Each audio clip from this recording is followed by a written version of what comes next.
And now it is time to review AEW Revolution 2025, the big pay-per-view that happened on March 9, 2025, from the old Staples Center that we're forced to call Crypto.com Arena, Los Angeles, California. A tremendous show. I don't think anyone is popping into this review saying, "Oh, gosh, darn it! I wonder if Warren liked it." No, this was a fantastic show. Just from top to bottom. Maybe not top to bottom.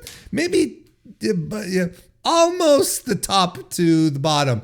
It's just full of extraordinary, great pro wrestling. Just how I like it. You know, hard hitting. The theme here, I think, if there was ever to be a theme to this review, because, there's not, but if there was ever to be a theme to this review, it would be something to the effect of, hard hitting, maybe stiff, maybe, brutal, because that's what this pay-per-view was. The matches that the matches that really hit were all incredibly hard fought, hard working, brutal affairs. I think that's the way you approach this show. That's how I'm going to remember this show, of just how incredibly physical it was. And not just because of the matches that, drew blood and where people were maiming each other and the other and their dance partners. Even some of the matches that did not achieve those goals were still extremely hard, extremely hard hitting, tremendous affairs. Look, another year, another great AEW Revolution. We might, some people may still trick themselves into believing that Double or Nothing is the big tentpole pay-per-view for AEW because it was, the first one and so on and so forth. But you can trick yourselves all you want. You can create whatever headcanon you want. Or you can follow whatever AEW wants you to believe. But the true seal of quality for this show, this promotion, the true seal of quality is Revolution. And you go back, you watch, and you'd be hard pressed to disagree with this. It's an extremely consistent pay-per-view. And I honestly think that off of the heels of last year's show, which I think truly cemented in a lot of people's minds how great these Revolution shows have been, I think that there was a concerted effort to stack this show in a way that it would generate a lot of buzz and lay the groundwork for an incredible show.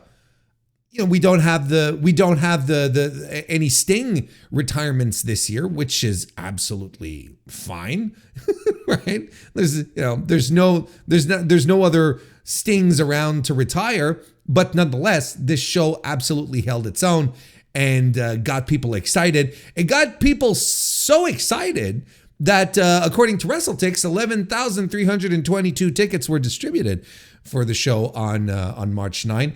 And this is not the final count. I'm recording this on Monday on the 10th, so the day after. So then there still hasn't been a final count that has been reported by WrestleTix.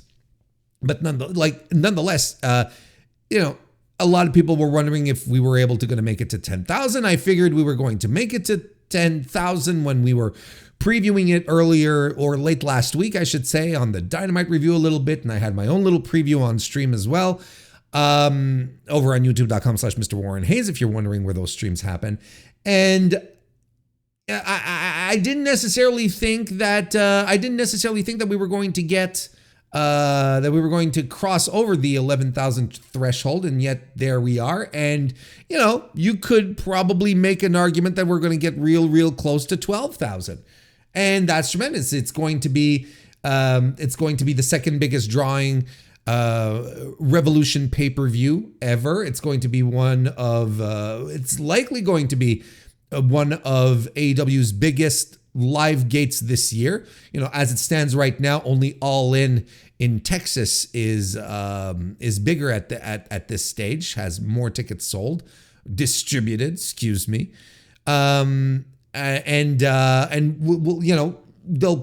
there's a chance. I mean, I don't have the foresight to tell you what's going to happen, in AEW creatively over the next few months, but maybe we're going to hit a show where it's, we might start getting closer to this. But this is absolutely going to be a top attendance of the year, right? And for reason. And I think the reason for this is because of how really good the build was to this show. Talked about it on the preview. I don't want to overextend on this one.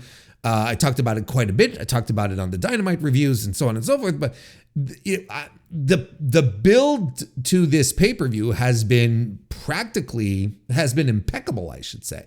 I was going to say practically perfect. And I dialed myself back a little bit and said, hey, it's we're not ready yet for such hyperbole, Warren. Take it down a notch. No, but I think that it was an impeccable build. All of the matches that were in this that were on this pay-per-view all had very clear, very distinct stories. A lot of them were being built for weeks, for months in some circumstances, a year or so.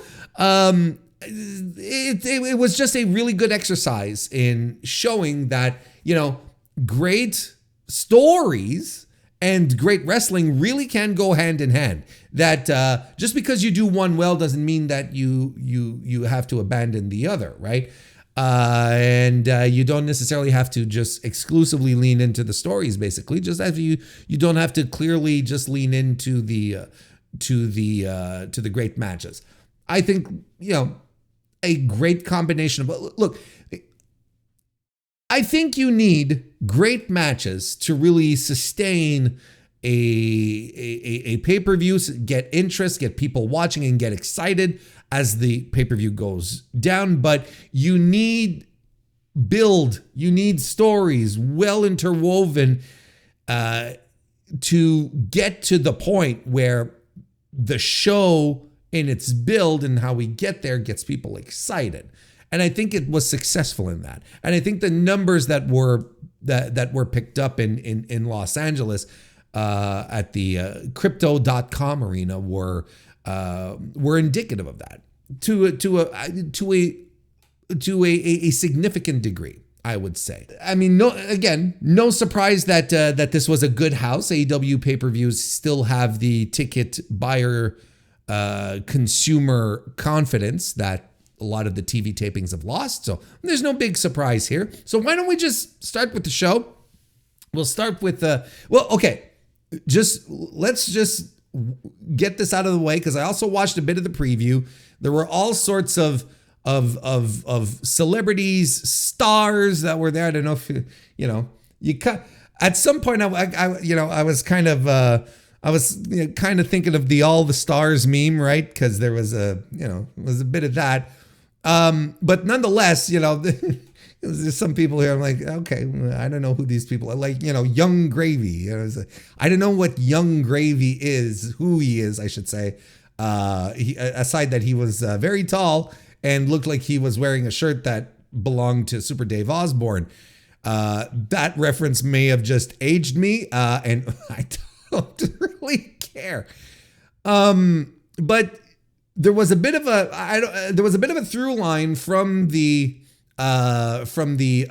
pre-show into the main show, and that is the actors from the Queen of the Ring movie that AEW has been promoting quite a bit, because Tony Storm had a role in it, a few other people as well. They're just, I can't think of them right now. And there's Naomi's in there as well. Camille, look, a few things just slipping my mind here. And so they had the director, Ash Alvidson, who was hanging around there. And we also had Kelly Berglund, who turns out, I didn't realize this, turns out she's also been on heels. So she has, she was asked that somebody, I think it was Renee who asked her. It's like, would you like to get into the ring sometime? And she was like, yeah, I'd like to wrestle actually sometime. And I'm like, okay, well, this makes sense. She's doing the heels thing, the show, and now she's doing the movie. And, she's, getting excited at the idea of doing Hurricane Ranas, in just one take. So good for her. And they also had Damaris Lewis, who caused a little stir. When she was ringside during the main show, where she just flat out outed the business.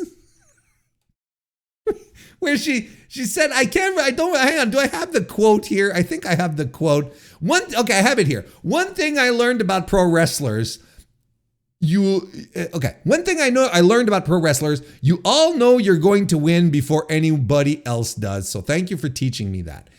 And, I had a chuckle when that happened, I was in a couple of group chats and I was like, kayfabe, please. It's like, it's just funny. I don't mind. But there's some people who took a little offense to that. Some people somehow saw this as exposing the business in the year 2025, essentially like 30 years since Vince McMahon himself exposed the business all by himself. So, it's not that, I don't know why people are going hard on her case, and I feel bad for her because she probably found out how fucking insane pro wrestling fans are. She probably found out like yesterday and today on the Monday, getting DMs on her Instagram from wackadoo wrestling fans, probably most likely, probably because she somehow said something that everyone with a brain knows, unless you're a true to form child that has never been smartened up to what's going on, unless you are legitimately a child who still believes in Santa Claus, and the Tooth Fairy, there's no shock or surprise in what she said, and yet somehow this created a disturbance in the force that is kayfabe. My God. Sometimes, pro wrestling fans, I love you, but most of the time you're fucking embarrassing. Poor girl. She was probably just, I don't know what she was trying to say. Like, I don't want to put words in my, like, I don't know what she was trying to say with the quote. You taught me that you all are going to win before you're going to win before anyone else does, right? I don't know what she was trying to say. Was she trying to be inspiration? What's the inspiration in that? I don't know. Like, this is the same woman who was saying, I think in the paper, in the preview, she was saying, everyone is so lovely, right? I like this bit of in the pre-show. She's standing, I'm pretty sure it's her. I don't think it was the Kelly Berglund lady. I think it's Damaris Lewis, who is like, all the people we've met, all the wrestlers we've met, the one thing that I take away from this is that everyone is so nice. And you kind of hear, you've got Jeff Jarrett, okay? You've got Jeff Jarrett, you've got Renee, you've got RJ City, and of course, what's his name? Paul Walter Hauser, Paul Hunter, you know who the guy I'm talking about, the MLW guy. Paul Walter Hauser. There you go. And they're all standing there, and this poor girl says, everyone in wrestling is so nice, and you really hear like Renee go, just grunt. You hear, I think it has to be Jeff Jarrett, who sort of chuckles, right? He goes, and then she goes, well. And then she catches herself. She goes, well, why? It's like, well, the people in the makeup chairs are very lovely. It's like, okay, there you go. Oh, man, she just got a crash course in the business. That poor girl. She just didn't know what was coming to her. Anyway, people made too much of a big deal out of this. But so that was, I just wanted to get that out of the way so that we don't cover it, when we're getting into the into the nitty gritty and stuff. I have decided for this review, I'm going to start with the stuff that I don't like, that I didn't like about the show, because I want to talk about the stuff about the stuff that I liked uninterrupted. I want and there's very little that I disliked as opposed to everything that I did like.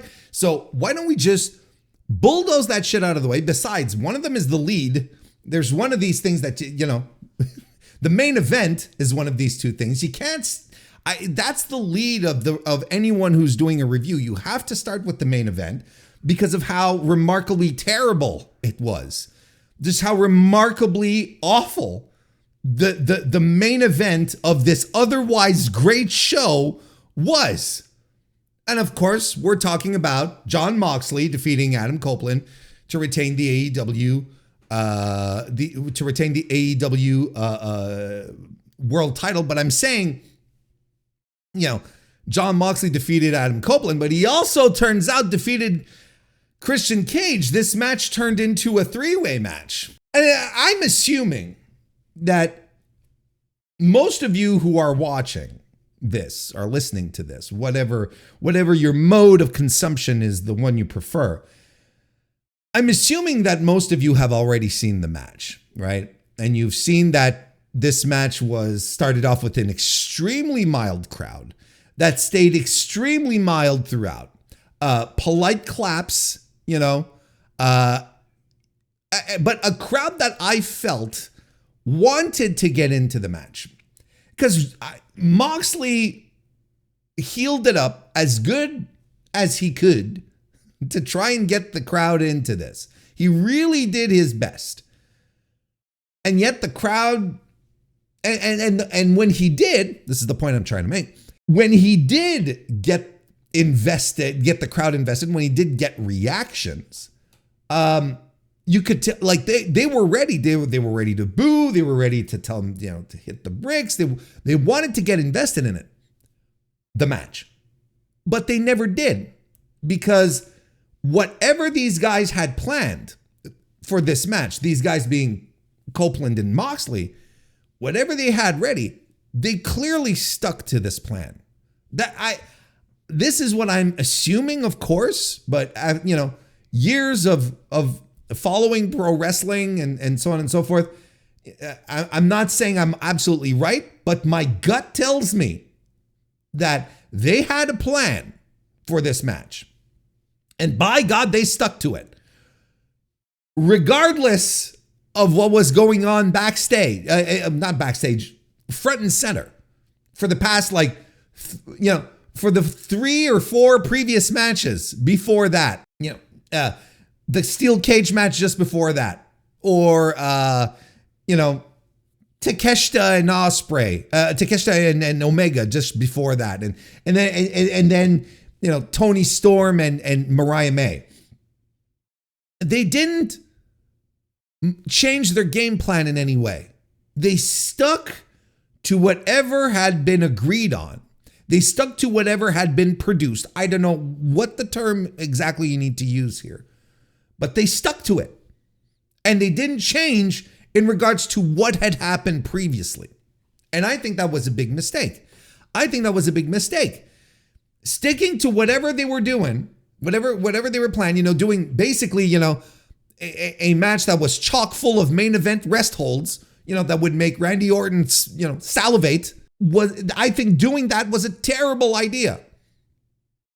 Someone, even in the middle of this match, one of these two guys should have called an audible, whatever, just say, okay, we got to switch things up, follow my lead kind of thing, and then just go nuts.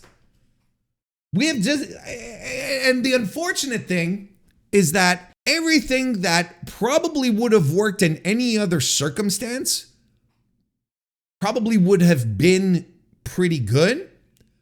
But I'll give you an example. Straight out the gate, or soon out the gate, Mox and Cope are throwing forearms on each other, right? All throughout the night, we have seen people throwing strikes at each other that were stiff, that were blistering. What we had here was Mox doing his best, but Adam Copeland's WWE style preventing him from going really hard with those strikes, because he has never let me say that again. In the 20, 25 years that Adam Copeland has been performing, 30 some years, whatever it is, right? He has spent all of his time in WWE doing their style of strikes. So when it comes down to it and you're doing a strike battle with someone, your strikes look, pillowy soft because that's the only way you've learned to do them. Well, I just saw two guys throw themselves off the top of a cage. Earlier in the evening, I just saw two women tear at each other until they were gushing blood from their foreheads. Like, Jon Moxley pulls out a couple of chairs, and God bless commentary, who were really trying to find some spark in this, and, Excalibur getting really, really excited for the most mundane things like pulling out two chairs. But in the context, I was like, I can only shrug. I'm like, I get it. All right. It is Jon Moxley pulling out chairs. Oh my. This other match, they had guys stabbing each other with a screwdriver. I don't know what to tell you. You know what? You're like, it does. It had a circumstance in which another scenario should have happened. The context of the rest of the evening absolutely impacted what happened in the main event. That I think that's absolutely a reality. But these two guys, these two veterans, multiple decades in this business, both of them should have realized this. They should have found another path here, unless this is absolutely the match that they wanted to do. And if so, that's even more unforgivable.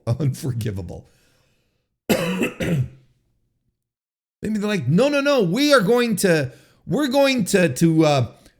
shock and awe this audience with this, with this. And I'm not afraid to say it, this WWE style main event, because that's exactly what this is, or was, a WWE style main event. This was a spot on, motion per motion, bloodline main event, where it turns out everyone was just sitting around waiting for the ref bump so that Jey Uso and Jimmy Uso and Solo Sikoa and the Gorillas of Destiny could all run in, do their little run-ins to lead to the finish, except the bloodline was replaced by Jay White and Wheeler Yuta and Christian Cage. Christian Cage with the cash-in. Now, if there is one positive that we can absolutely 100% circle, underscore, raise our hands, raise the roof,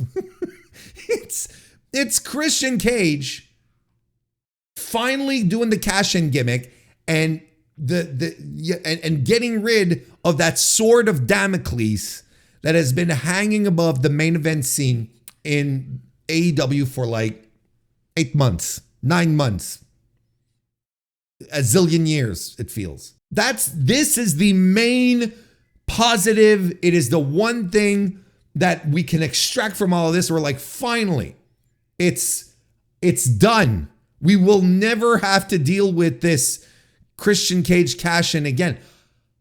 And I hope on top of that AEW has realized that the cash-in gimmick stinks and that it handicaps your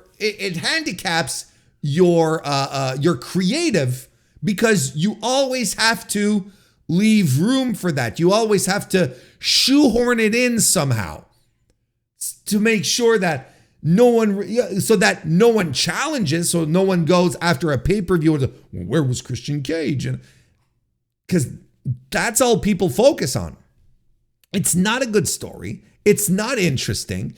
It's not interesting when WWE does it. WWE has the Money in the Bank gimmick has been overwrought, overdone. It's bad now. It's so far away from what it was designed to do. It's preposterous at this point. And it's theirs, most importantly. It's theirs. They being AEW should not do it because they should have the confidence to say, well, we don't need to do the cash-in gimmick because we can do our own things, such as put on this type of pay-per-view, which is something WWE is incapable of doing. Doesn't have the guts, they have the talent, but they just don't have the guts or the courage or the creativity or whatever it's missing for them to put on a pay-per-view like we got on Sunday night. They're going to do their 4-5 match specials, right? Which are all going to be very mundane. You might, if you're lucky, one's going to crack away from the rest, and it'll be a nice little home run, or at the very least a solid double, and we're going to call that a success, right? And we're going to be like, oh, there you go. But that's all they're able to do. See, I often talk about on the Dynamite reviews, and I'm not the only one. This is not, necessary. This is something that I also hear other people talk about and have the same thoughts. So, it's not by any means, not me by any means saying, oh, this is my original thought. But I do often talk about on the review about what AEW can do to distinguish itself from WWE, to be different. And the more they try, to employ trickery or, gimmicks or, whatever they do, whatever AEW does that WWE already does, and in many cases more successfully, AEW always seems to come across as doing it cheaper because the comparison is going to be 1-to-1. If AEW focuses on things that they are able to do that WWE cannot, that's where they have the opportunity to shine.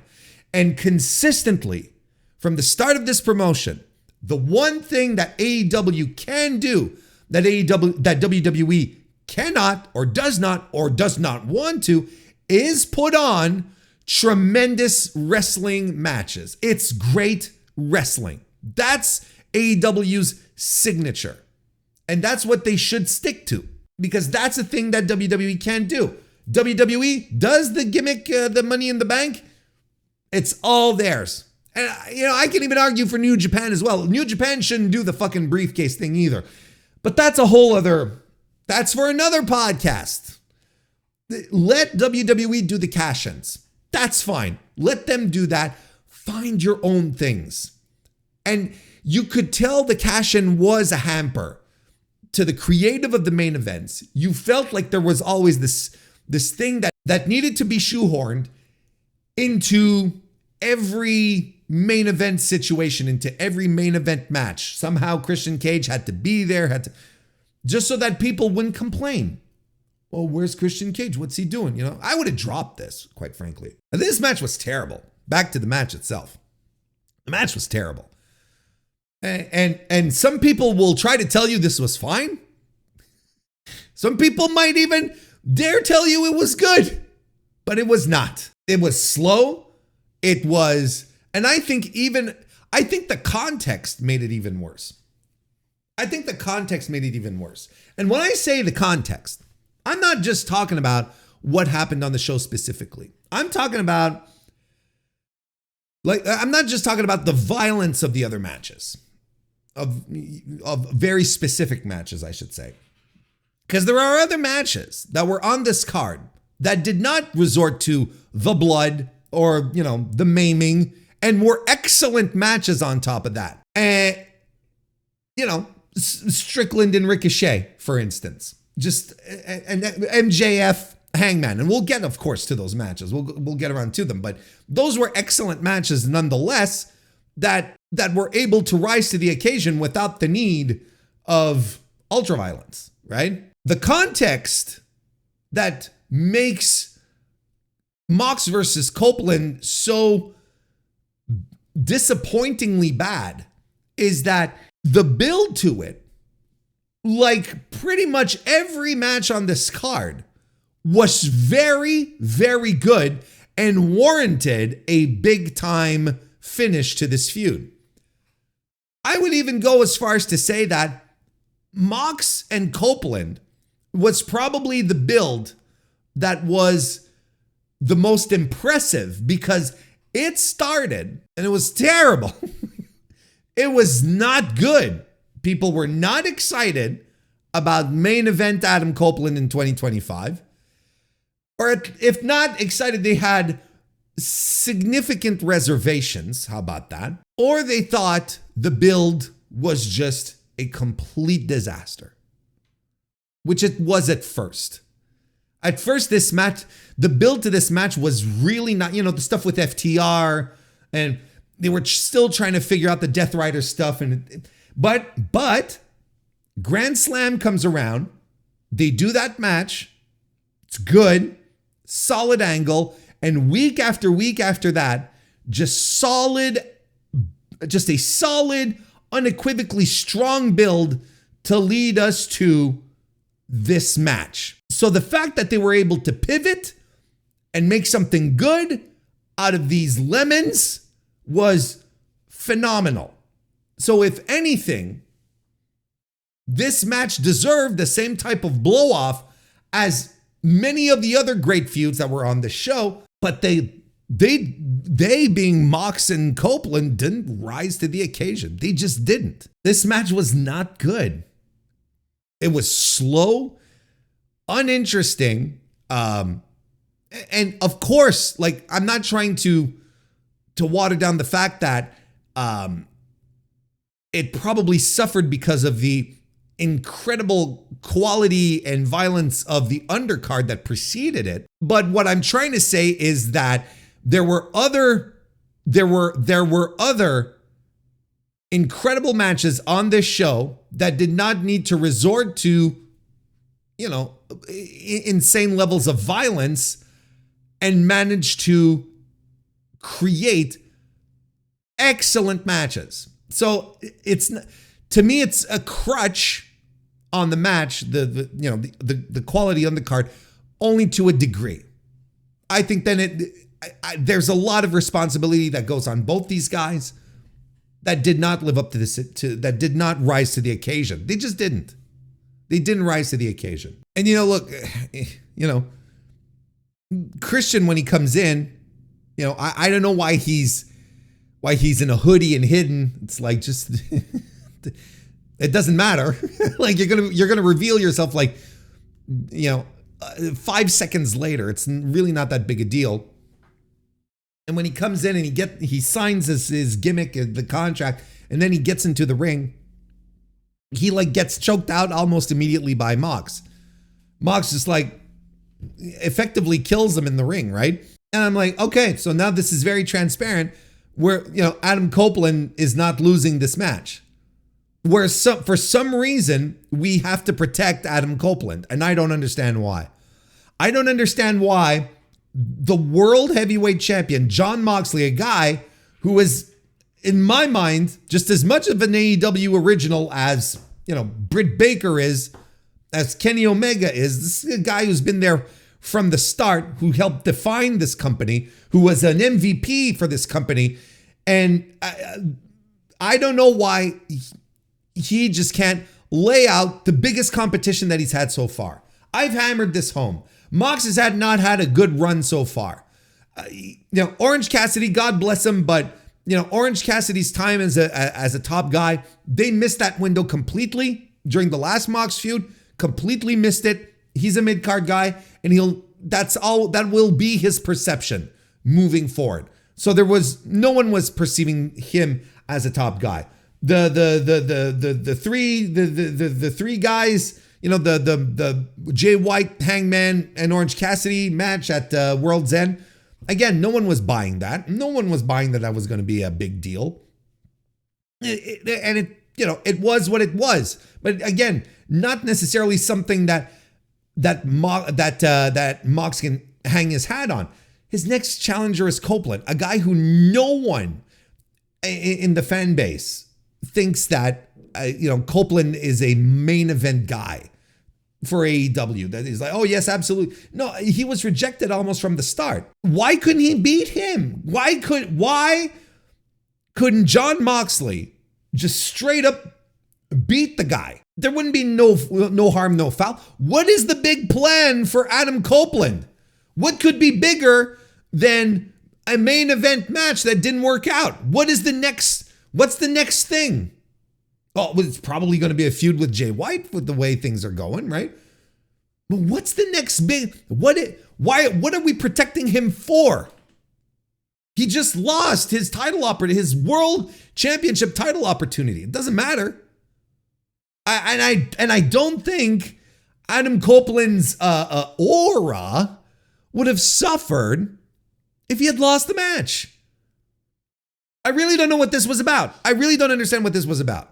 I don't get it. But then, and I got to give some props to friend of the show, member of the Discord, all around great guy, DJ Convoy, who for the past couple of weeks has been, on the offense regarding me and my own Adam Copeland thoughts. And I think I may have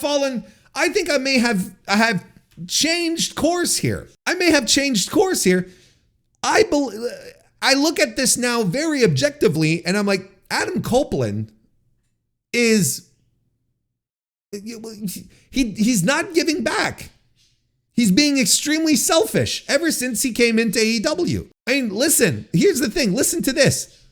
Okay, if we break down his matches that he's had since coming into AEW, okay, on December 6th, I believe, 2023, Christian Cage defeats Adam Copeland, sure, but there was some outside interference on that match. So it was not a clean win. World's End 2023, Christian Cage defeats Adam Copeland after Adam Copeland wins the TNT title with a cash-in. So again, not a clean loss. And then we get to AEW Revolution 2025. Jon Moxley ultimately ends up choking out Christian Cage.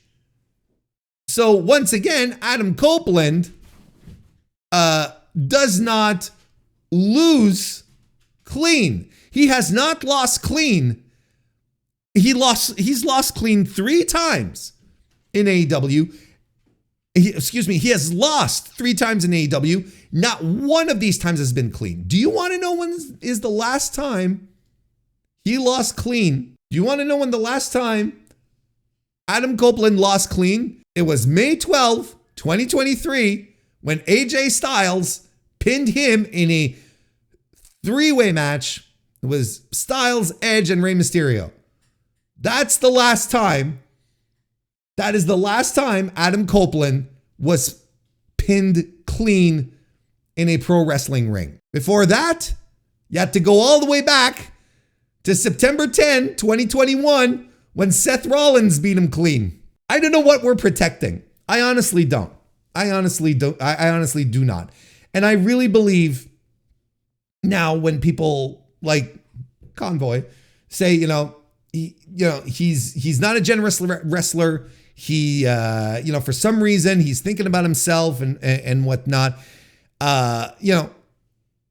Tony says Cope is a great locker room leader, but, that's great. But Tony also says that he's better at telling people, no, we're not doing this. Well, now, Tony, you should be able to put your big boy pants on and tell this guy here, this guy who, yes, you are paying a lot of money, but who has not created any new business for your company, is not a quarter-hour mover. He's not an observable ratings mover. I don't think he's a draw. a guy who was completely unproven in all of those spots, you absolutely could tell him, no, listen, my guy, Jon Moxley, who has been here from the start, who has stuck his neck out for this company, who has pushed back vacations with his lovely family just to make sure that we stay afloat because I asked him to. He's going to get the win over you because he needs to look strong. I don't know why we're protecting Copeland. I really don't. So Tony, if I'm Tony Khan, again, I'm telling our boy Cope here, it's time for you to put the other guys over, Adam. It's time. You're going to feud with Jay White. You're going to put Jay White over. Jay White is not going to be your little buddy. He's not going to come across as your little buddy. You're going to put him over. You're going to start laying flat on your back for the guys who still have years to give to this business and to my promotion specifically. I hereby announce that we are on Cope Watch. That's right. We are on Cope Watch on the Mr. Warren Hayes show. We are going to keep an eye on Adam Copeland and his shenanigans moving forward because as much as I enjoyed his work on the mid card with the TNT title.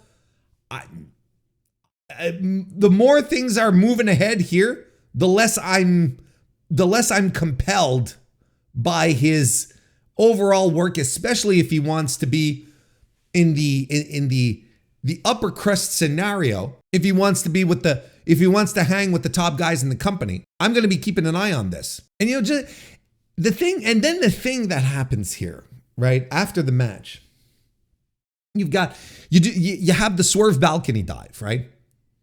Which everyone goes apeshit for. It was cool and it felt cool. It was cooler than anything that happened in the match. And one of the themes that AEW has started to figure out, on top of the theme of, everyone beating the shit out of each other throughout this pay-per-view, one of the themes of the show is AEW figuring out that the people, the fans, want to see people they like in the top spots in the company. That's why we got all these great matches with people that AEW fans actually want to see. That's why we didn't have fucking, Private Party on the show. We had people that the AEW fan base actually wants, and there was one outlier, and that was Adam Copeland. And we were sort of proved right here. We did not want him necessarily because he's not great and the output was not great. But then you throw Swerve into the mix. Now everyone's excited and gets a bigger reaction than anything that happened in the match. This was one of the absolute worst big time, big show main events that I have seen in a while. This really was bad. It was a terrible, confusing, slow-paced, uninspired mess in the ring, compounded by all the context that I talked about that this match should have been better and deserved to be better. You put that all together and you have the recipe for really one of the worst matches that you're going to see in a main event all year. Guaranteed. I gave this 1 3/4 stars. I don't go that low often. That was bad. The other thing that I didn't like on the show was the Hurt Syndicate defeating the Outrunners to retain the AEW World Tag Team title. This wasn't good either. This wasn't very good. I understand what this match was about. Okay, the Hurt Syndicate. They're big, tough, angry dudes. They want to destroy everything. They hurt people is what I'm told. And that's what they did. And that's what they being AEW, that's what they want to do with them, right? But the way this was structured, right?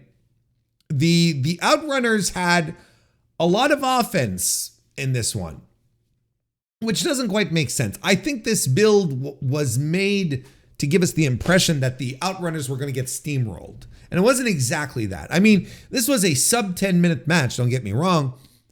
It's not as if we, these two teams went 15 minutes plus against each other. The Outrunners had offense. The Outrunners had, they held their own against the Hurt Syndicate to a degree. And, while I kind of think, I know there's some people who said, oh, they should have just ran through them. I kind of agree, but also at the same time, I don't mind if there's some retaliation, if there's some resistance by the opposing team in this circumstance, in this type of match where there's one team that is clearly positioned to be dominant. I don't mind if there's like underdog comebacks and whatnot, but the Outrunners showed to me in this match that they are not ready for this kind of spotlight. They were slow. They were unconfident. I find sloppy even at times. It just adds to what I say, what we've been talking about. That I'm part of this group that believes that the Outrunners should not be pushed, and not because they're not an entertaining act, because they're not cool guys. It's just because they have a nice little spot on this roster, which is perfectly suited for them, and anything else above that station is going to, it's not going to do them any favors, right? There's a working standard, a relatively high working standard in AEW, especially when it comes to the tag team division. And it has sunk people before in this company. People who were maybe very entertaining or very cool, but just didn't have the work to go along with it. And I think the Outrunners showed, they were exposed here, that they just don't have these chops just yet to be, dare I use the word pillars? Maybe not even that strong, just being, competitive on the roster. How about that? You have to be careful with the Outrunners. And I swear to God, I've been proven right in this circumstance. Do not push the Outrunners. There's really no point, not at this stage, and maybe not at any stage. And you know what? That's fine. You don't need the main event push necessarily. You don't need the big, not the main event push in the terms of, in the case of tag teams, but you don't need the big tag team push to get them to get them over or whatnot, or to put them in that situation. They're already overdoing their little shenanigans. And ultimately, that's the best thing. And if there's one thing I can say about this match, is that the last 2 minutes or so I thought were tremendous. And I wish the whole match would have been the last 2 minutes. But this was a 9:15 quarter-hour collision match on a Saturday night. This is what this was. There's really nothing to it. I gave that. What did I give this match? I gave this a 2. 2 stars for me. So we got all this stuff that I disliked the most about the show.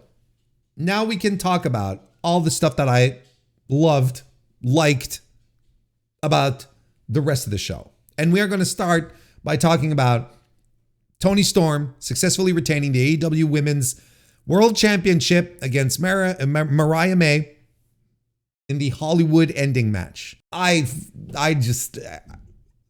love this match. I loved it so much. They went extremely hard very quickly. Look, here's, you often hear about, oh, this is a grudge match. This is it's so personal and whatnot. We all know the story of these two. If this had started off with a collar and elbow, I would have screamed, but it didn't. In fact, Mariah May, who had already made her entrance, went right for Toni Storm as Toni was coming out. So she was still at the top of the ramp, and Mariah May's like, that's it, we're done. And she goes straight for her. And that right there, I'm like, there we go. You've already won me. All you have to do is hold on. I'm on your side now. All you got to do is hang on to me a little while longer. And Jesus Christ, did this match rule. This was absolutely phenomenal. And shortly thereafter, after they start fighting, Toni Storm power bombs Mariah May off the stage through a table. And are we barely 2 minutes in at this point? Okay. And I'm like, okay, Jesus Christ. They want to go. They're ready to go. They're ready to go.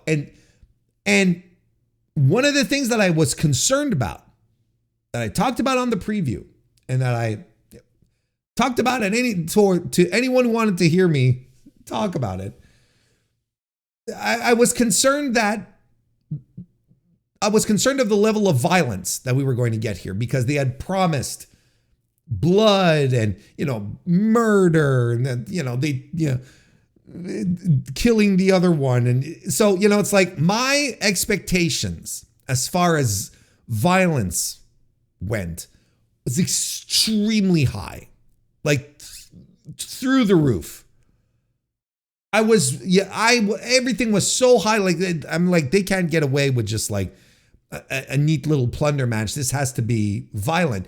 And especially in the context of AEW, where we are used to having these extremely violent grudge matches, like they can't falter here. If they falter, this is going to stink. Jesus Christ, they really didn't. So they get to the ring, and then they start, they start bleeding, and there is so much blood. There's so much. I think Toni Storm was kind of surprised with the amount of blood that was draining from her.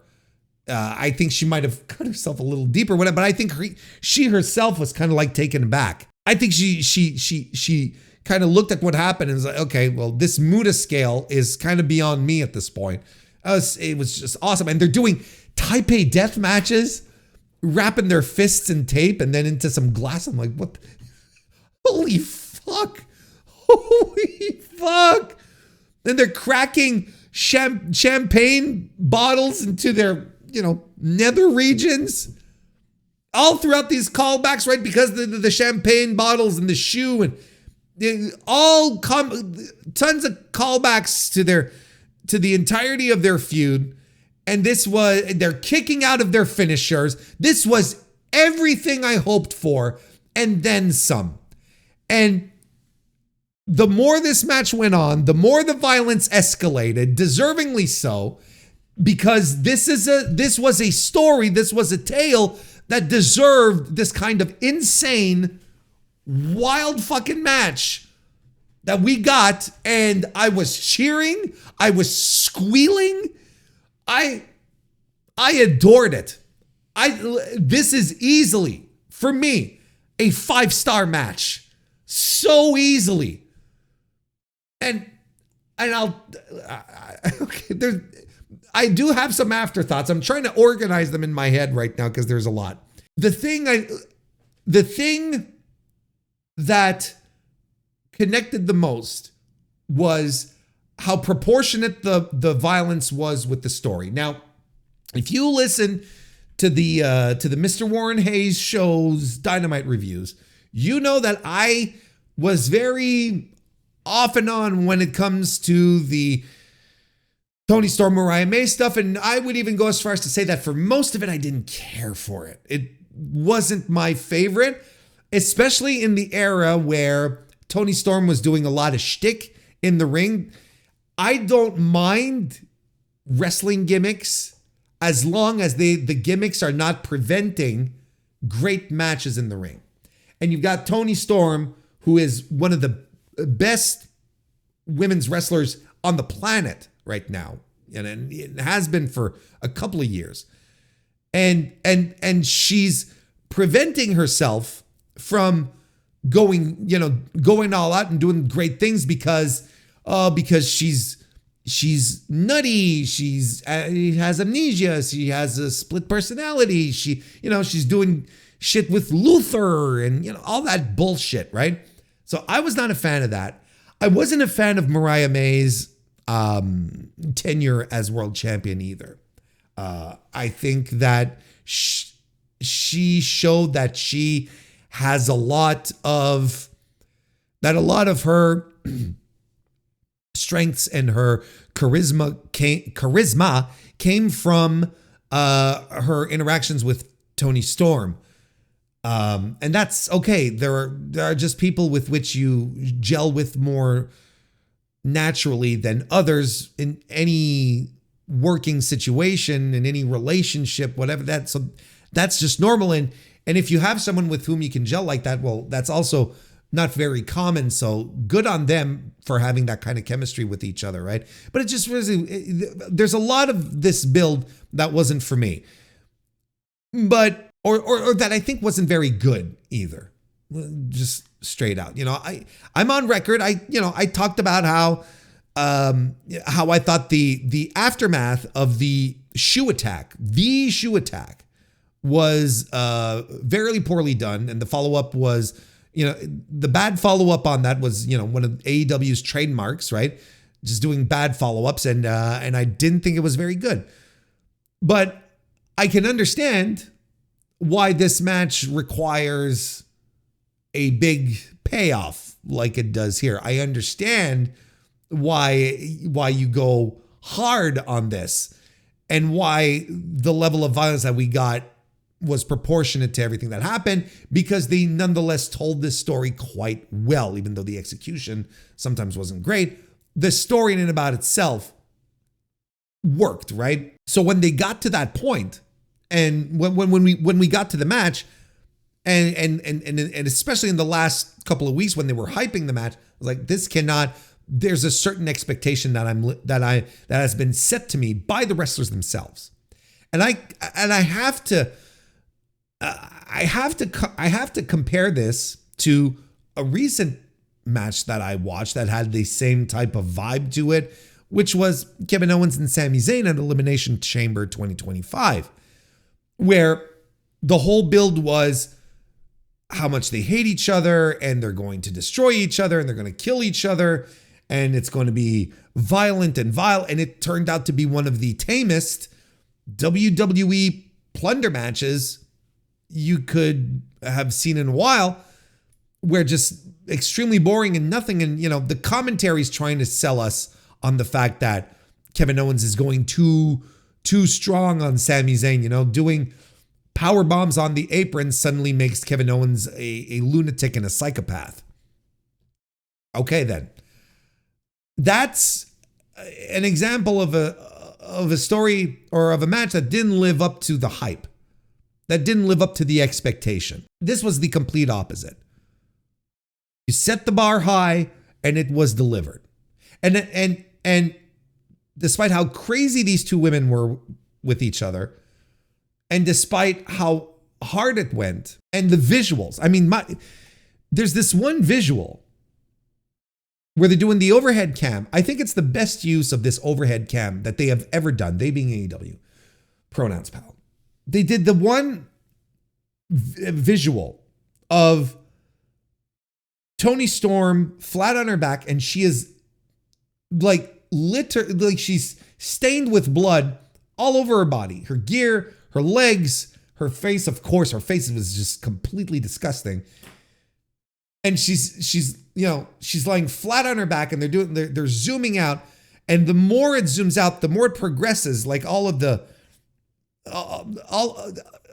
signs of war just all over her. And I'm like, Jesus Christ, this fucking rules. I was taken aback at the visual. So it was an effort, and it was a top tier effort from the wrestlers and from production to get this across. It absolutely was phenomenal. It's a match that delivered on that level.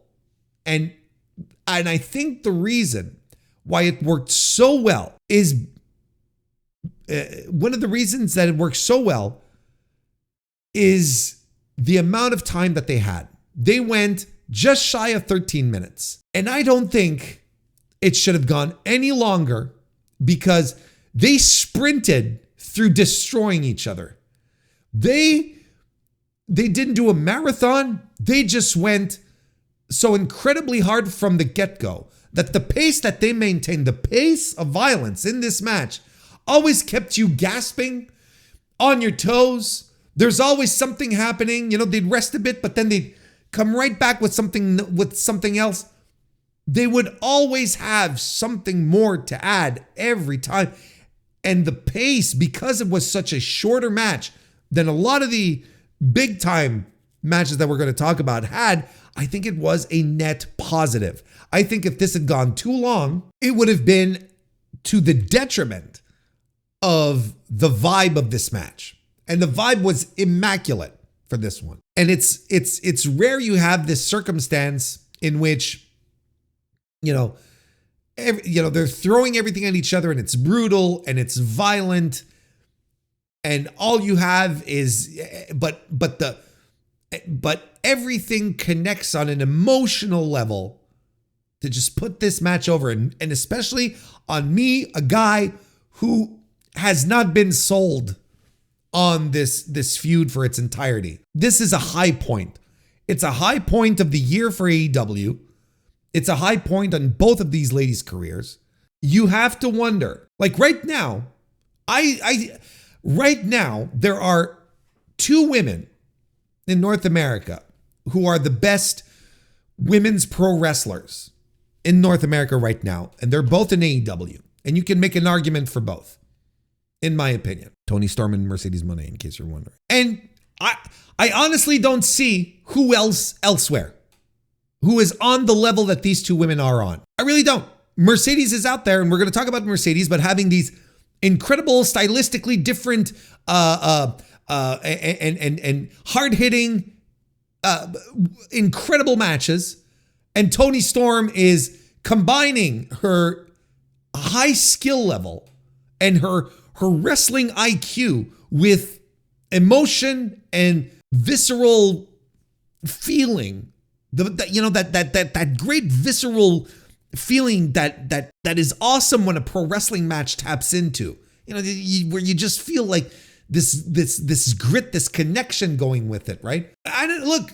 Look at the rest of the roster. Look at the rest of the roster in the other company. Try to tell me who is on their level right now.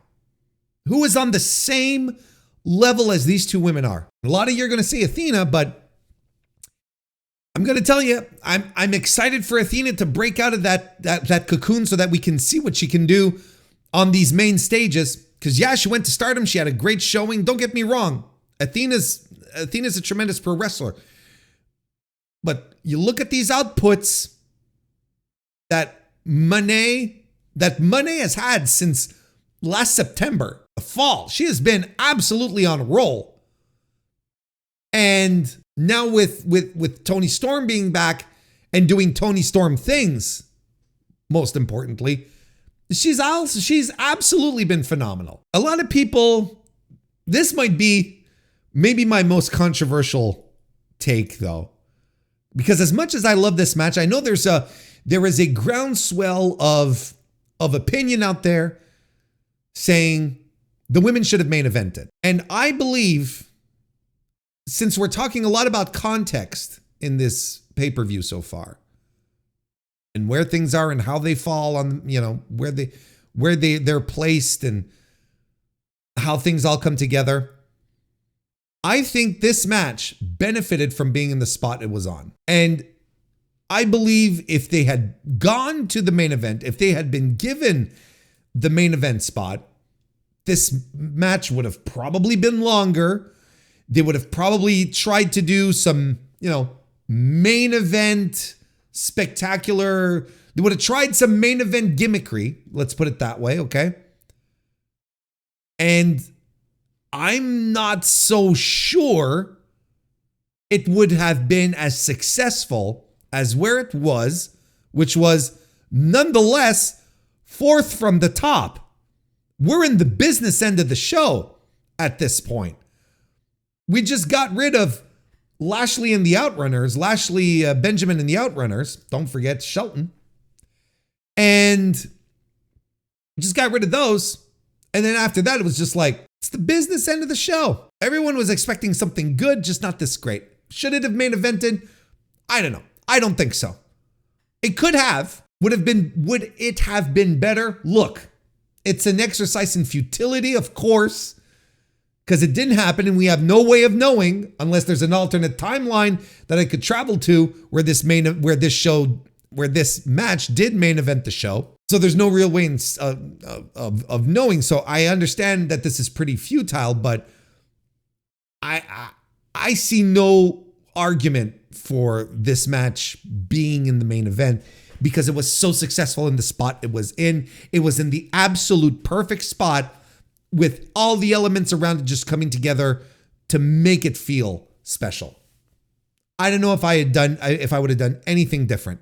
Anyway, 5 stars. Great match. I'm convinced this one is sticking around in my top 10 until the end of the year. Unless there's, good luck. Good luck to everything else.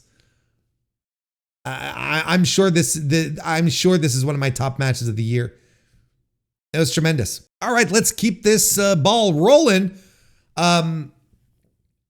Kensuke Takeshita Kenny Omega defeated Kensuke Takeshita to become the new AEW International Champion. This was the match, by the way, that followed Mariah May and Toni Storm. So good on them. Good on the boys here. And I think anyone else I would have been worried. I think anyone else I would have been concerned. But I wasn't. Because it's Kenny and Takeshita. Kenny is one of the greatest to ever do it. Takeshita is one of the best wrestlers on planet Earth right now. He's easily a top 10. And the more things are going, the more it's starting to feel like a top 5. I don't know what to tell you. He's incredible. He's absolutely incredible. And in this match, these two dudes decided to have themselves a Japanese Puro epic style match where they just break each other down and then, lead us to the big dramatic finish. That's what this was. And it was excellent. It was just excellent. It was another fantastic match. And the great part here is that Takeshita is working the abdomen. That's how he's breaking Kenny down because of the diverticulitis. Takeshita is like, doors wide open. I'm going to destroy this guy from the inside. Yeah, Don Callis on commentary saying that his insides could explode at any given moment. And Kenny is doing it on purpose to sell and oversell his stomach. And you're like, you've got the perfect storm here to create the great comebacks. Even at some point, just slamming Kenny Omega against the side of a table that's sort of leaned on its side. You know what I'm talking about. You saw the spot. Slams him on top, belly first. You're like, oh no, Kenny, what the fuck are you doing? Don't do that to yourself, Kenny. And you're like, this is pro wrestling. I'm okay. He's okay. I'm okay. We're all okay. And they're bumping and they're so stiff with each other. They're just ramming into each other and hitting each other and striking. And this is so good. It's just so good. A gritty match. Lots of grit in a lot of these matches tonight as we keep moving forward here. And they build, like I said, it's a Japanese epic. They build to the big dramatic final third of the match where the strikes are fast and heavy and the power moves feel significant. They're dropping the big moves and you're like, oh yeah, okay, now this feels like the real deal. Stuffed pile drivers and poison ranas. And Don Callis gets involved in the end somewhat but has to relent. Okay. He tries to get involved, but he has to fall back because earlier in the match, while Takeshita was distracting the ref, he went after Kenny Omega and started punching him, and he punched him so hard he hurt his hand. Right. And we all saw that and we all had a good guffaw. You're like, haha, what a jerk. Idiot Don Callis. And he's like, nah, I hurt my hand, and he's got his hand all twisted, like one of these, and he's holding on to it, and you're like, okay. But then it does come into play at the end when Callis tries to get involved, but it doesn't quite work out because his hand hurts. He tries to hold Kenny or whatever, and he can't. He's like, my fucking hand. So he can't get involved in the finish. Takeshita manages to wriggle out of the one-winged angel, and then they do a series of roll-ups, schoolboys. Kenny gets the shock pinfall win, and he wins the championship. I love the finish. I love the finish to this match. I love this match. These are two of my favorite pro wrestlers. You know, Omega's going to be an all-timer for me, and Takeshita is just tremendous. He's going to be such a loss for AEW when he goes to New Japan full time. Look, he dropped it. Look, I don't. You know, I don't want to. Sometimes I see on the blue sky, I can see that like there's some people who aren't, you know, who love the pro wrestling and don't, you know, they're not in the weeds with the rumors and whatnot and how things go, and they're like, oh, this Takeshita kid is going to have a great future in AEW. And I'm like, are you sure about that? I'm not sure either. Don't get me wrong, but all signs point to him jumping to New Japan after his deal in AEW comes up. He's got his nice little contract with New Japan. He's the never open weight champion. He had a great G1 last year. They had him. They being New Japan, they booked him on 2 matches. They even booked him on Wrestle Kingdom, all right, to beat Shingo for the never open weight title. Like, they like the kid. They're rolling out the red carpet for him. They want him in the company. And as an avid New Japan watcher as well as AEW, I can say with much aplomb that New Japan is the company that needs Takeshita. They need him 100%, and they want him. They want this kid as part of the future, the fabric of their company, and I am okay with that. I'm okay with Takeshita. He is going to be such a bigger star there than he would be in North America, because I don't think Tony's going to fully commit to making him a superstar, which is okay, I guess. There's other choices and whatnot, but it's also wild as hell. But anyway, we're throwing in conversations that may not necessarily come into being, but let's revisit this in a couple of months, and I will gladly eat crow, take the L as the kids say, to if Takeshita does stick around AEW. But I legitimately would be surprised. I would be surprised, and I think if he does leave, I think it's going to be one of these where everyone's going to do it on a really good note.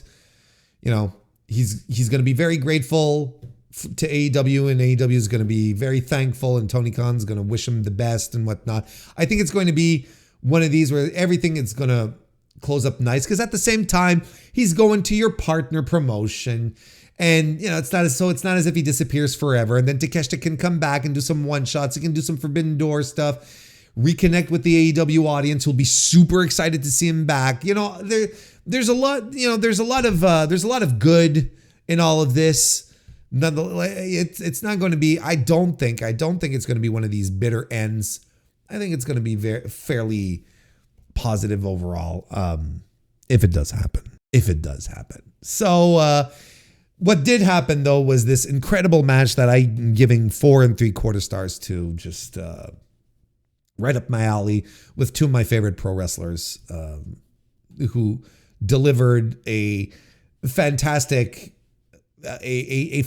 match of just a nice little build crescendo war, which I was super into. I loved it. I thought it was tremendous. Next, why don't we talk about Will Ospreay versus Kyle Fletcher in the steel cage? This fucking rocked too. Look at the top of this card. I'm talking about them out of order. I'm sort of like doing like my favorite matches, and then my tippy top favorite matches. And Ospreay and Fletcher, man, what a fucking shot this was when this match started, with the 2 guys at the top of the cage, just sitting. They climbed to the top, sitting across from each other. It's just phenomenal stuff. Like, what a great shot. And this one also had the story to justify all the violence right? And it starts off great with Will, intentionally flubbing a move because the cage is in the way, right? I think he was going to do like one of those handstand flips that he does. And he goes for the handstand, but then his foot hits the cage, indicating that, maybe Will Ospreay is at a disadvantage here because the flips that he likes to sometimes entertain might not exactly go off his plan because of the cage. And I like that. That's something that permeated throughout the match as well. Great little note here. And look, they're both doing great moves. What do you want from me? Ospreay bleeds first after getting lawn darted into the cage, and he's grotesque as well. Will's a bleeder, and when he bleeds, I don't know what happened. Like, his eyes become so gleaming white. I don't know what it is, but it's probably just the contrast of the white against the red. But then again, it's like they just become absolutely wild, and he's doing Cactus Jack. He's doing some Cactus Jack homages, and it's just fantastic stuff. It's just legitimately fantastic stuff. Then Fletcher bleeds as well. He gets thrown into the cage at some point, and he grates his hit. And again, like, this is something that I want to point out, because I pointed out in some of my WWE reviews when I talk about the steel cages, and I always shrug at the steel cages because I'm like, for WWE, a steel cage is just a match within a cage, and the cage isn't really a thing. Here, they're using the cage as a weapon. They legitimately are. They're doing the lawn darts, and Fletcher is grating Will's head, his forehead against the cage. And I'm like, okay, this is great. Of course, he licks it. There's a lot of blood licking in this match. And I think we need to put a pin in that for a little while, because now it just comes across as gratuitous as opposed to shocking. Now it's just like, it doesn't have the same impact. It's like anything, the more you do it, diminishing returns, right? I think we're at the point where it's like, critical mass here. Let's just stop doing that for a while at the very least. They all saw a Hangman drink Strickland's blood, and everyone's like, "Oh my fucking god!" And then it's like, "I can do that too." Fletcher always also does a brain buster on a standing chair, and then of course, the Styles Clash on fucking thumbtacks, which is the sickest thing I ever saw. I don't think I've ever seen that. I don't think I've ever seen anyone take a Styles Clash on thumbtacks, and it is the most disgusting thing. It truly is. Fletcher is such a maniac. Can you imagine having all those tacks sticking into your no-nos? I couldn't do it.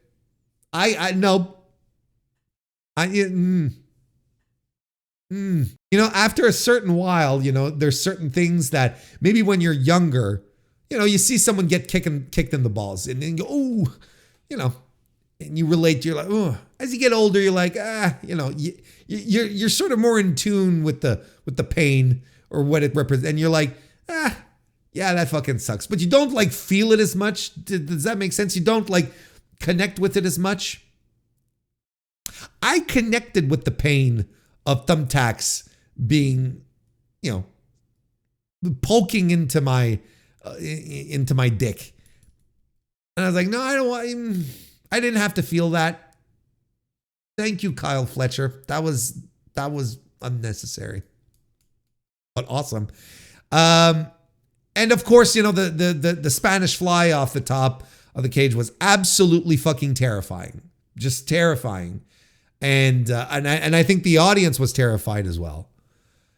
And then followed by a little later, shortly thereafter, we get a hidden blade after Kyle Fletcher just repeatedly tells Will Ospreay, "I hate you, I fucking hate you." And then Ospreay lands the Tiger Driver 91 for the win. Tremendous match. I have quibbles. Oh, I do have quibbles in regards to this match.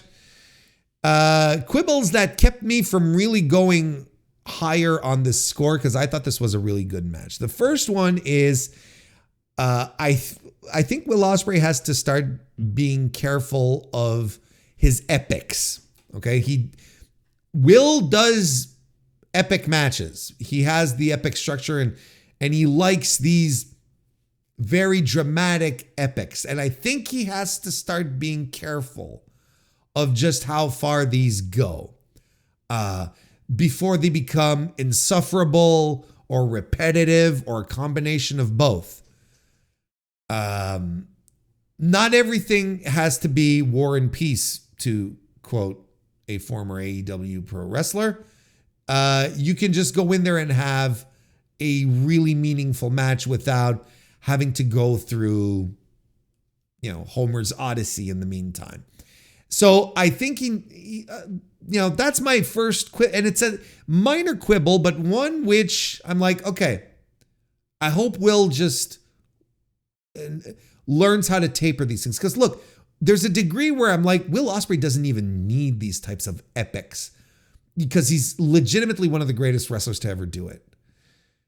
So he can do what he needs to do and we'll be fine, Don't get me wrong. Like, I like the epics, but they don't have, pull them out once a year or so, if they're, if we see them too often again, it's diminishing returns. But tiny minor quibble. People breaking into a fucking steel cage. I am so sick of this bullshit. And this is not just AEW. This is everywhere. It's everywhere at this point. The fucking idea of having a fucking cage match is to lock the fucking door so that no one can get in or out. Specifically in. Okay? That's the idea. But no, like, it doesn't matter anymore. It doesn't matter anymore because now it's just like, well, the cage doesn't matter. The cage doesn't matter. Just, forfeit the cage. Who cares? Make it a DQ. It doesn't matter. It doesn't fucking matter. Because Mark Davis got in, brought his bolt cutters. I'm like, what the fuck are we doing again? And there was a time in this company, I would have be sitting here and talking about the upcoming matches and so on and so forth. I would be previewing the show and I would outright tell people, you, no, AEW doesn't do this kind of shit. They're not going to have people go into the cage. And that era's finished. That era's done. Now it's just like, if someone needs to get in, they'll get in. They have all this security to break people up from fighting all the time. Can't they have some of that security to run down to the ring and keep someone with fucking bolt cutters from interfering in the fucking match? Which is supposed to be, a feud ending one-on-one inside a cage, no interference. We got to settle this once and for all kind of thing. I don't know. So Mark Davis gets in and he throws in a bag with all sorts of stuff in there, barbed wire bats and, all sorts of junk. And that really pissed me off. And then eventually Davis does get into the cage, and then gets kicked out. And then they lock the cage. I'm like, why didn't you lock the cage back up after Davis dropped the bag of goodies? No, they had to wait till he does another interference. I'm like, all of this just like annoys me to no degree. It annoys me to no degree. And that took me away from a lot of enjoyment of this match. And the other thing, the last quibble, this match went too long. It went too long. And I think this kind of ties into my will be careful of the epics, thing. I think you could have shaved 5-6 minutes off of this and you would have got the same result. And especially earlier in the evening when I saw two women who were on this, whose characters in kayfabe had the same level of hate that Ospreay and Fletcher had for each other. But the women were so much more successful with 10 minutes left. How many? 28. almost 29 minutes Ospreay and Fletcher went, and the women just under 13. So like with 16 minutes less, I think Toni Storm and Mariah May were more successful at delivering what they wanted to deliver, the level of violence they wanted to deliver. I think they were far more successful. I think this went too long. You could have shaved easily 5, 6, 7 minutes off of this, and you would have had the same result. And it would have been just as compelling. I think the nonsense with the screwdriver was too much, for instance, especially since I don't know if anyone's talked about this, but can you explain why Don Callis hid a screwdriver at the top of the cage, but then while knowing that Mark Davis was going to run in with a big bag of shit? Like, I don't understand why these two things existed in this match. You know, I don't understand it. But again, these are quibbles. But they are quibbles that brought the match down for me. Not down to the point where I'm like, what a disappointment, etc., etc. But, you know, a match which could have potentially been a match of the year candidate is not, for all of those little annoying reasons. I'm still, you know, I'd still give this a 4.5 out of 5, which is an excellent score, don't get me wrong, because these guys just tore at each other and worked way too hard. The work was all there. It's all, you know, the match structure made it a little too long, and, you know, the fucking bursting into the cage. Moratorium on that. Moratorium. AEW, for God's sake, let cage matches be cage matches. Stop having people break in and do shit. It's so annoying. It is so annoying. And against the idea of wanting a cage match in the first place. So can we please stop? Thank you. But hey, 4.5 out of 5. I'm here complaining, and we just had, you know, another excellent match. Let's go back to the beginning of the card, like an hour and 30 minutes into this or so. And we still, well, the rest I feel, I wager, we're going to go a little faster here. Adam Page defeated MJF at in the opener. Look, hard-hitting, snappy, roughneck match. I enjoyed this so much. Again, like I talked about in the preview, two guys, and also what we mentioned earlier in the evening, right? Two guys that the audience wants to see, right? They're booking two guys that AEW fans want to see wrestle. But on top of that, they're, you know, in the spots that people want them to be in. Hangman Page the babyface, MJF the shit bastard heel. That's how we want those two. And I'm okay with that. I am 100 okay with that. I think it legitimately rules. So this was hard-hitting, such a strong match. Later in the match, Hangman does a buckshot, and MJF holds on to the ropes. And then that leads to them going to the floor, where MJF does, I don't know, like a running tombstone right onto an upright chair, which is sick as hell. That's a disgustingly dangerous move. Like, the chair is unfolded, upright, not just like, leaning against something. No, like on the seat of the chair. And he just sort of runs and sort of hops with Hangman in the tombstone position. It's just like, oh my God, Jesus fucking Christ, what am I looking at? And then we get the Angel's Wings spot from Hangman where MJF just lands fucking face first. So welcome to the King's Road, MJF. And then the buckshot follows and Hangman gets the win. I love this match.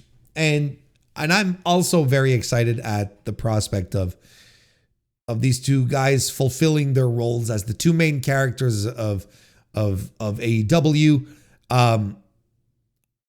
This was like MJF said when he did his return.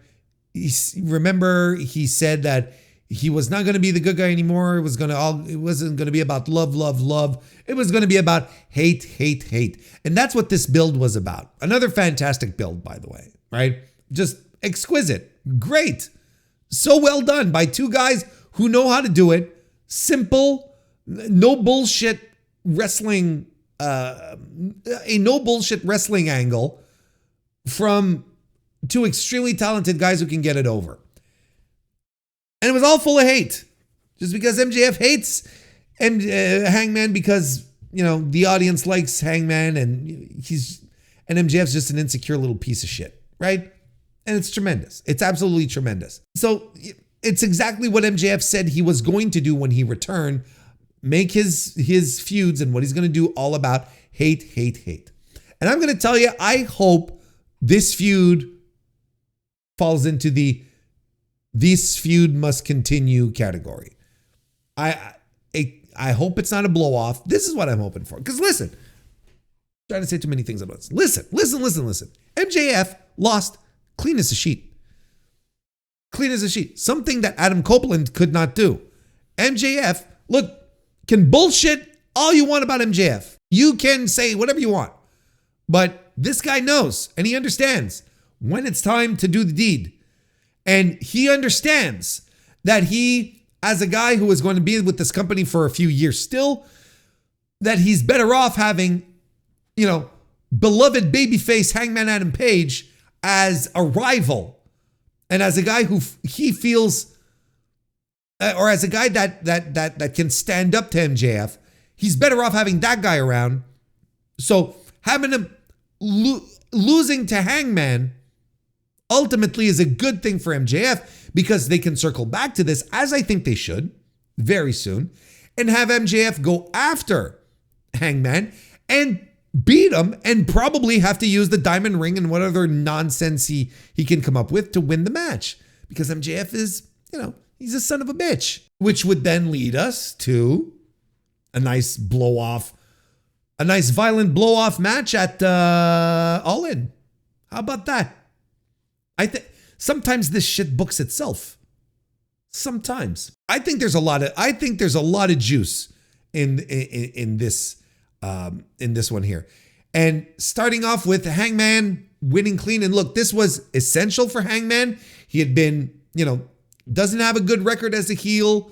I think that's part of the idea that he's finding his feet again. He's reconnecting with who he is, so he's going to get back into the saddle, which is cowboy, Warren. But he's going to get back into a spot, and he'll be able to move forward with he'll be able to move forward with some confidence. Now, he wins in front of the crowd. People love it. They love the Hangman.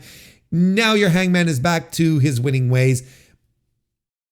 Things are all falling back into place. This is so well done. I don't know what to tell you. This is also well done, and this feud must continue. This feud must continue. 4 stars for me. I thought it was a fantastic opener. Just fantastic. Great. Mercedes Moné defeated Momo Watanabe in another good, hard-hitting match. Oh my God, these strikes, they were laying into each other. And what I liked about this match is that both of these women were smart enough to understand what this crowd wanted. We're not gonna beat around the bush. We're not gonna try and kid ourselves. Momo was not over. Okay? People are not familiar with her. I know she appeared a couple of times in a couple of very awkward segments on AEW television, but these people did not know who Momo Watanabe was for the life of them. Okay? They just didn't know. They were not invested in this. But you know what they did? They beat the shit out of each other. And that's something anyone can get into. You might not be invested in who these people are, But by the time this match was over, people were into it because they were beating the piss out of each other.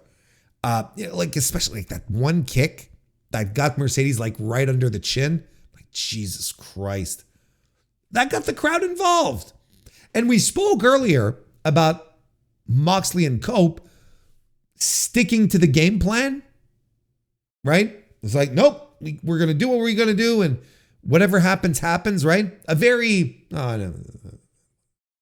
I've already said my piece. I was about to bury it some more, but it's fine. Let's move. Let's just, instead of reiterating, let's move forward.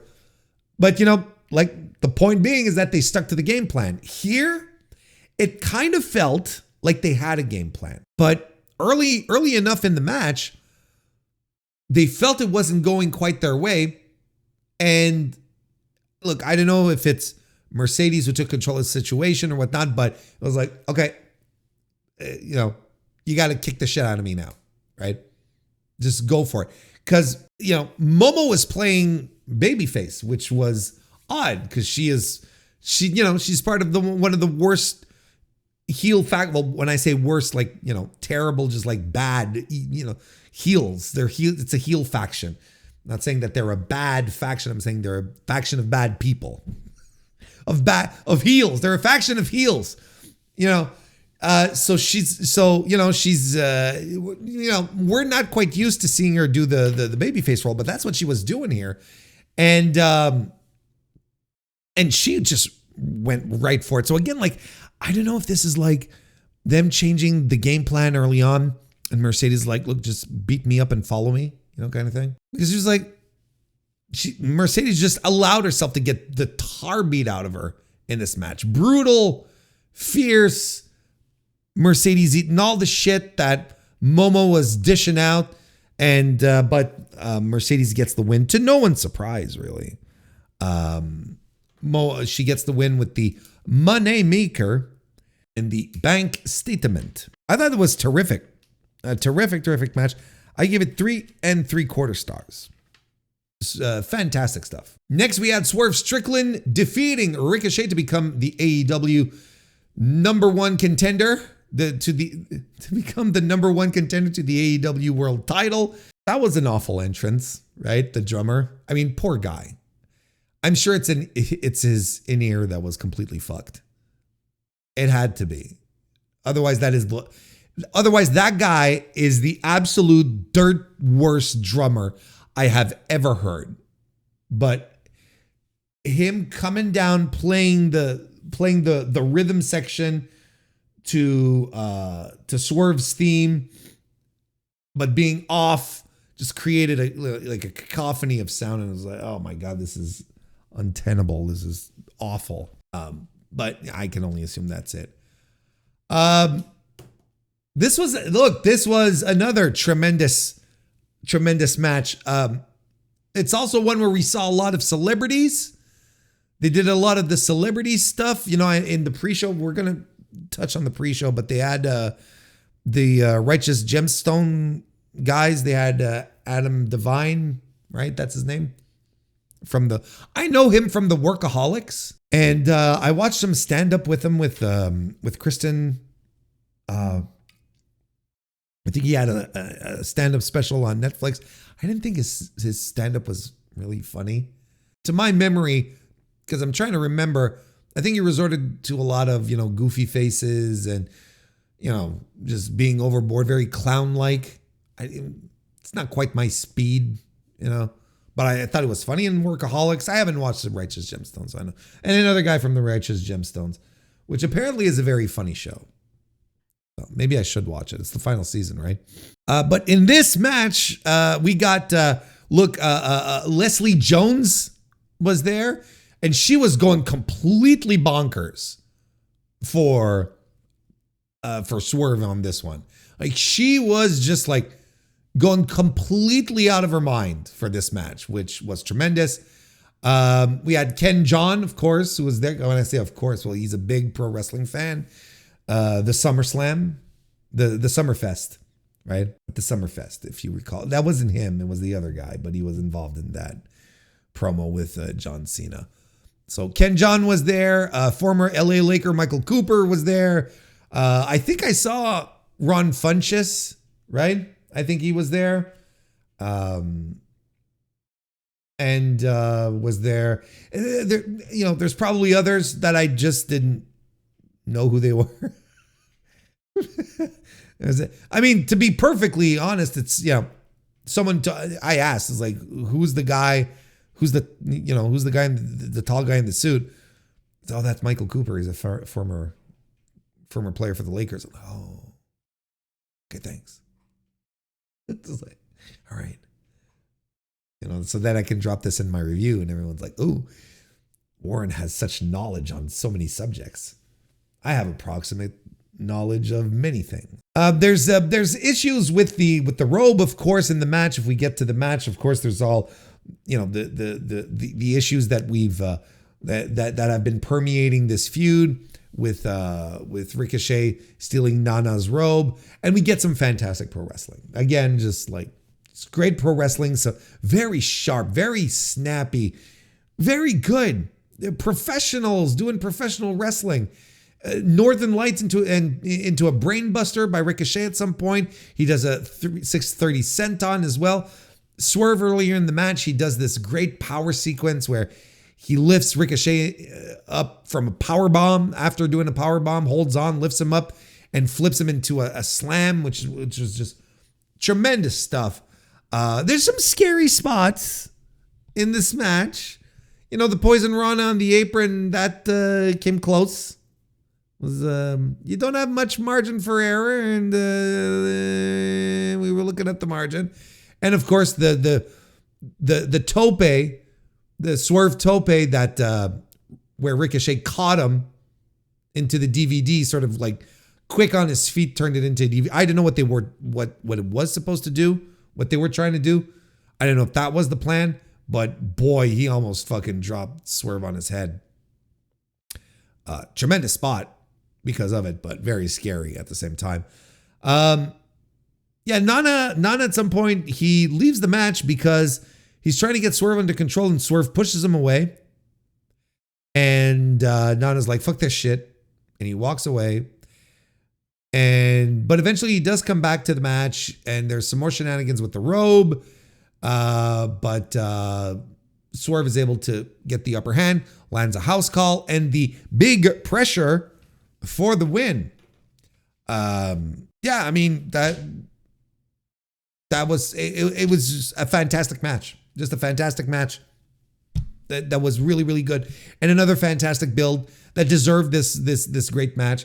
And you see, like, again, if you want to compare with the main event, if you want, of course, we hadn't gone through the gauntlet of super ultra violent matches that we got later on, but these guys dug deep and brought a conclusion to their feud that was as meaningful as the build was.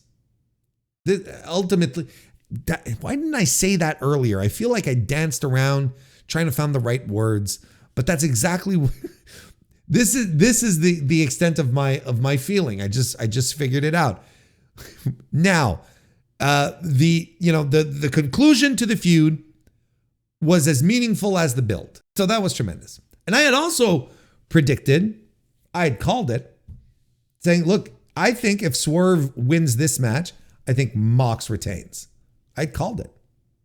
And I think it was hard to really say, oh, well, I think Adam Copeland's going to win. I think that, but I think once you get Swerve locked in, it becomes much less probable that he's going to be fighting another babyface.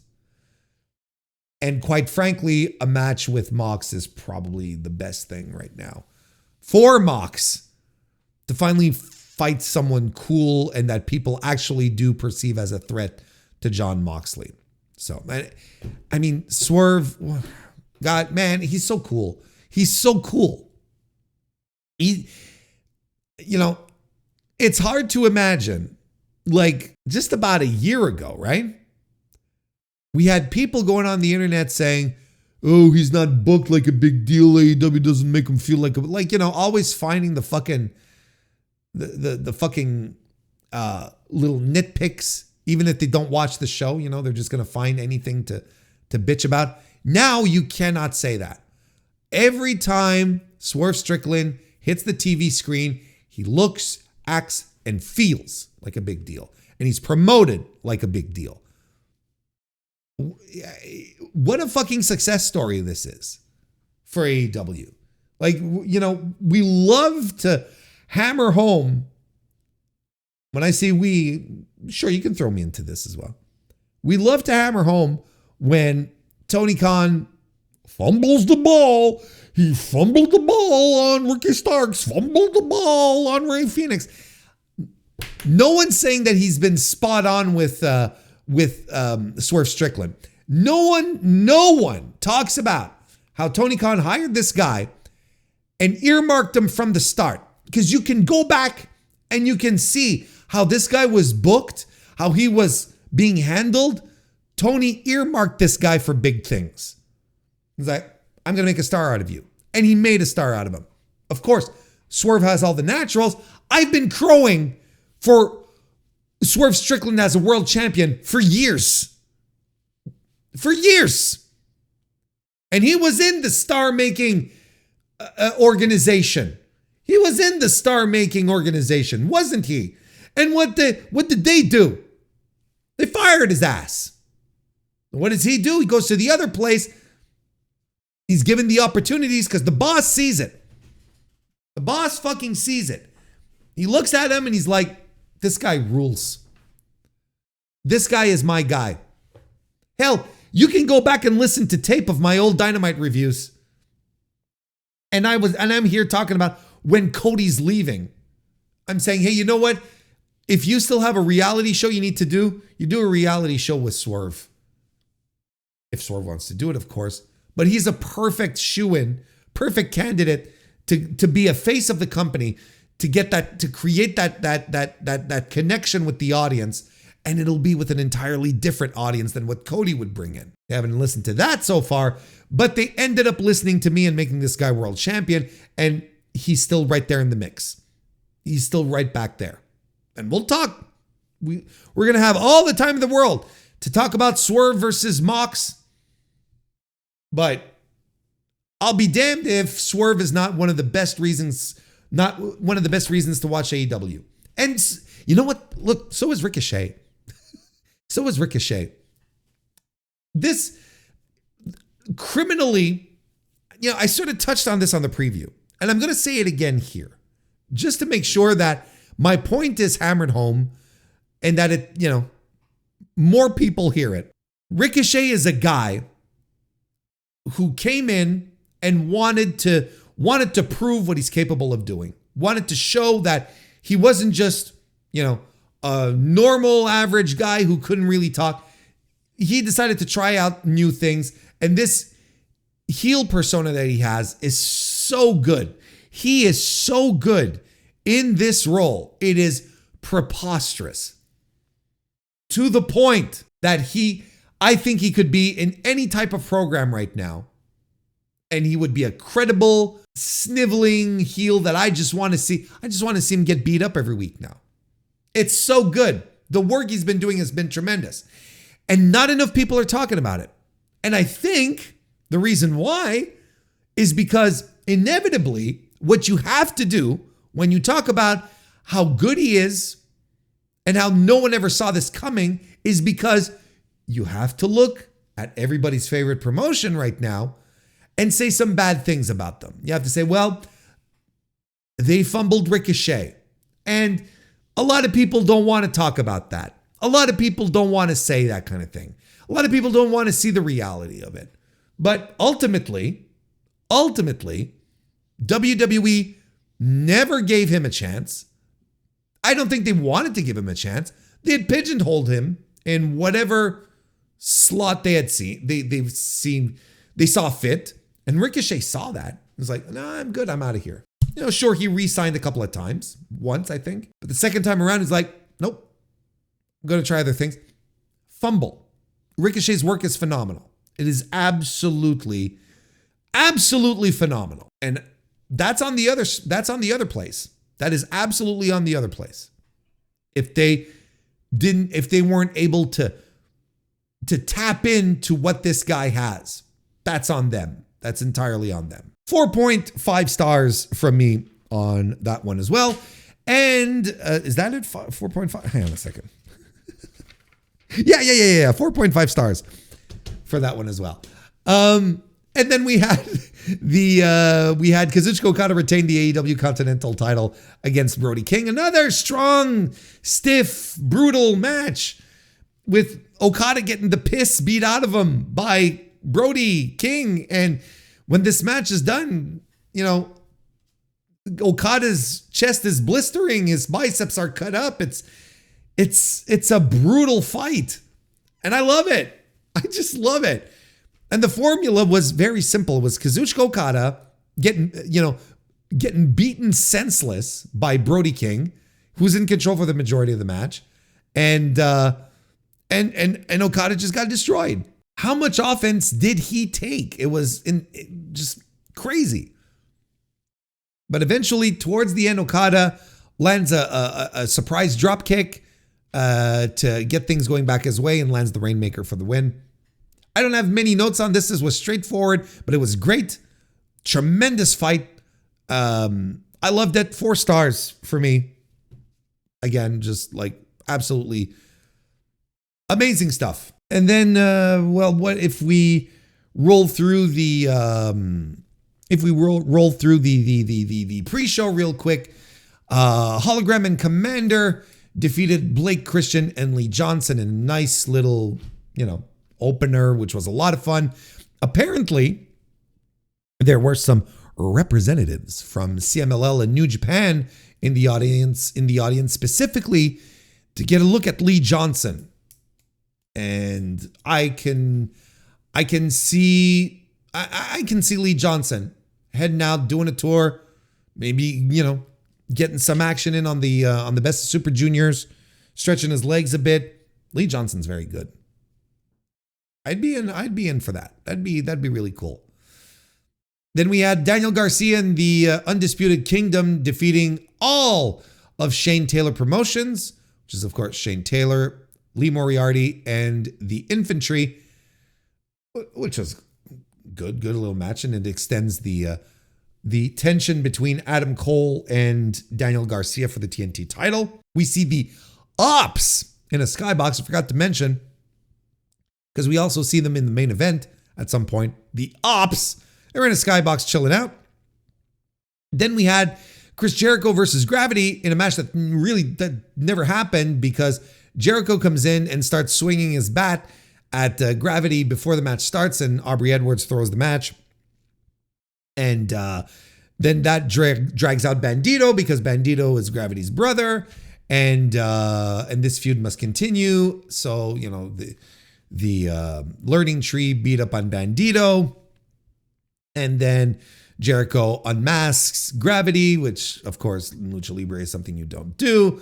And for some reason, the mother, Bandito and Gravity's mother and sister, are in the audience, and they hop the barricade to come and protect their children. And Bandito tries to protect his family, everyone. They're all on the ground while Jericho stands over them with a bat, menacing to do whatever. And, be rest assured that the symbolism of Chris Jericho threatening a Mexican family is not lost on me.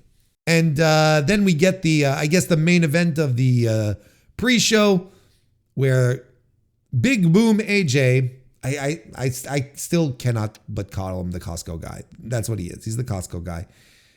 And Mark Briscoe and Orange Cassidy defeated Johnny TV and MXM Collection. Look, fine little match. Crowd was into it. Everyone enjoyed it. Rizzler came out dressed like Orange Cassidy to a big reaction. Everyone thought that was awesome. And there's really not much anything else. Costco guy said on the